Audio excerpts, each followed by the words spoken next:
හොරණ තියෙන දිව්‍ය ලෝකෙ බලන්න යමුද? මේ අපි යන්නේ නෑබඩ ඉඳලා හොරණ පැත්තට. මේ පාරත් නිස්කලංක වටපිටාවක් තියෙන ලස්සනම පාරක්. අද අපි යන්නේ බුද්ධ ශාසනයේ නිරෝගීභාවයෙන් අග්‍ර වුණු වසර 160ක් ආයු වළඳලා කිසිම රෝගයක් වැළඳුනේ නැති බක්කුල මහරහතන් වහන්සේ වෙනුවෙන් ඉදි කරපු දිව්‍ය ලෝකෙ බලන්නයි අද අපි යන්නේ. ඉස්සරහා පේන තුම්මන් හන්දියෙන් දකුණට දාන්න ඕනේ.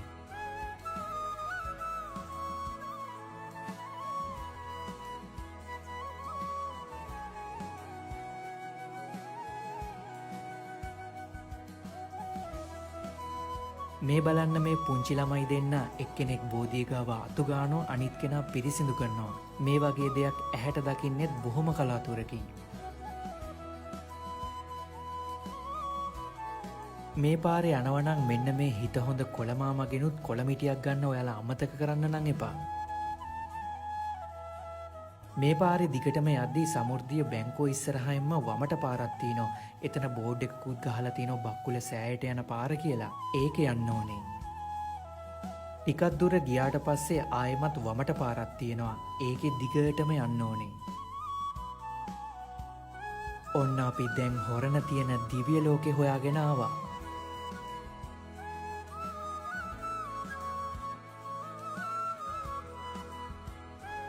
දැන් කට්ටිය කියයි කෝ මේක දිව්‍ය ලෝකයක් නෙවෙයිනේ කියලා. ඇත්තම කිව්වොත් මේකේ ලස්සන තියෙන්නේ රැට. මොකද ලයිට් දැම්මට පස්සේ මුළු පන්සලම දිව්‍ය ලෝකයක් වගේ රත්තරන් පාටින් බැබලෙන්න ගන්නවා. මේ පන්සලේ රැගත්ත ෆොටෝස් තියෙනවා නම් පල්ලෙහා කමෙන්ට් සෙක්ෂන් එකේ කමෙන්ට් කරගෙනම යන්න. ඇත්තටම කිව්වොත් මේ පන්සල පුදුමාකාර විදියට මාරම ලස්සනක් තියෙන්නේ. ඒ වගේම තමයි නිස්කලංකයි. සද්දයක් බද්දයක් නැහැ. තමන්ට කැමති විදියට මේ පන්සලේ ඇවිදින්න පුළුවන් නිදහස තියෙනවා. බක්කුල මහා සෑය ඉදි වෙලා තියෙන්නේ බුබුලාකාර විදිහට. අපි යන දවසේ පන්සලේ ප්‍රතිසංස්කරණ කටයුතු පටන් අරන්. ඒවටත් බාධා වෙන්නේ නැති විදිහට තමයි අපි වීඩියෝ කරේ. බුද්ධ ශාසනයේ නිරෝගීභාවයෙන් අගතැන්පත් බක්කුල මහරහතන් වහන්සේ වෙනුවෙන් ලංකාවේ ඉදි කරපු එකම චෛත්‍යය තමයි මේ ඔයාලා දකින්නේ. උන්වහන්සේ පෙර ආත්මභාවයන් වල ඉඳලම බුදුරජාණන් වහන්සේගේ කාලය දක්වාම ඖෂධ දාන වගේම සංඝ රත්නයට උපස්ථාන කරලා රැස් කරගත්ත පුණ්‍ය කර්මයෙන් නිසාම උන්වහන්සේට මේ නිරෝගී සුවය හිමි වුණා කියලා තමයි සඳහන් වෙන්නේ. මේ චෛත්‍ය ගර්භය තුලටත් යන්න පුළුවන් විදිහට තමයි නිර්මාණය කියලා තියෙන්නේ. මේ චෛත්‍ය ඇතුලේ එක එක ජාතක කතා දැක ගන්න පුළුවන් විදිහට ලස්සනට නිර්මාණය කරලා තියෙනවා.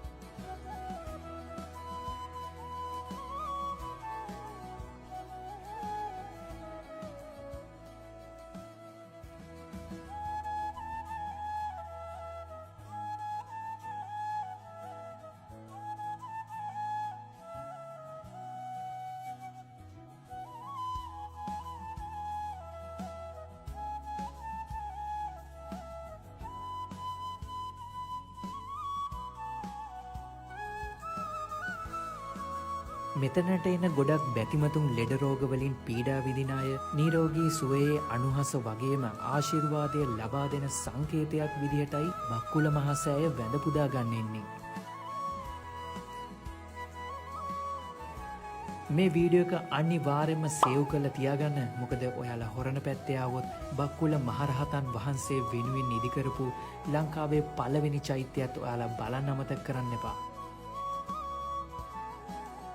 මේ වගේ සුන්දර ලස්සන දේවල් බලන්න අනිවාර්යයෙන්ම අපිව ෆලෝ කරලා තියාගන්න.